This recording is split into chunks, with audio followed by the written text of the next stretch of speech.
تسلموا السلاح ولا لن تسلموا السلاح؟ لم نصل إلى النقطة بعد، لا يعني لا دكتور الحديث أشرف، كان. أنا أرفض.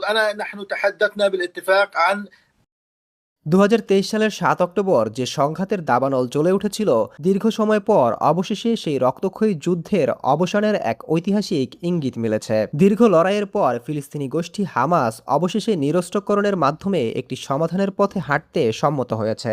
যুক্তরাষ্ট্রের president Donald Trump জানিয়েছেন, board of পিসের মধ্যস্থতায় হামাসসহ গাজার অন্যান্য সশস্ত্র গোষ্ঠীগুলোর সম্পূর্ণ নিরস্ত্রকরণের বিষয়ে একটি চুক্তি অর্জিত হয়েছে। এই চুক্তির অন্যতম প্রধান শর্ত হল নিরস্ত্রকরণের পাশাপাশি ইসরায়েলকেও গাজা থেকে সম্পূর্ণ সেনা প্রত্যাহার করতে হবে। প্রেসিডেন্ট ট্রাম্প এটিকে অত্যন্ত তাৎপর্যপূর্ণ পদক্ষেপ হিসেবে আখ্যায়িত করেছেন, যার মাধ্যমে গাজায় একটি নতুন ফিলিস্তিনি সরকার গঠনের পথ উন্মুক্ত হবে। শুক্রবার বিবিসিকে দেওয়া এক সাক্ষাৎকারে হামাসের এক জ্যেষ্ঠ আলোচক জানিয়েছেন, নিরস্ত্রকরণের ক্ষেত্রে হামাস একটি বিষয়ে অত্যন্ত কঠোর অবস্থান নিয়েছে। অস্ত্রের তালিকা তৈরি এবং তা সংরক্ষণের দায়িত্ব কোনোভাবেই ইসরায়েলের হাতে তুলে দেওয়া যাবে না। পুরো প্রক্রিয়াটি সম্পূর্ণ স্বাধীন ফিলিস্তিনি তদারকির অধীনে সম্পন্ন হতে হবে। আন্তর্জাতিক অঙ্গনেও এই চুক্তির ইতিবাচক প্রভাব লক্ষ্য করা যাচ্ছে।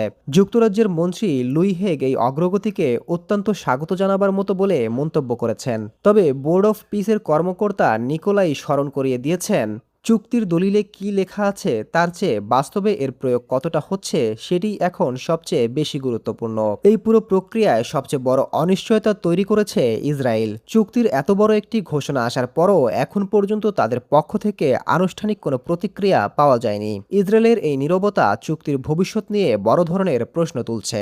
এ বিষয়ে এক মার্কিন কর্মকর্তা স্পষ্ট ভাষায় সতর্ক করে জানিয়েছেন, চুক্তির শর্ত অনুযায়ী ইসরায়েল যদি গাজা থেকে সেনা প্রত্যাহার না করে তবে প্রেসিডেন্ট ট্রাম্প অত্যন্ত হতাশ হবেন। দীর্ঘ লড়াইয়ের পর গাজায় যে সমাধানের পথ তৈরি হয়েছে তা চূড়ান্তভাবে সফল হবে কিনা তার পুরোটাই এখন নির্ভর করছে ইসরায়েলের পরবর্তী পদক্ষেপের ওপর। Desk report, global math.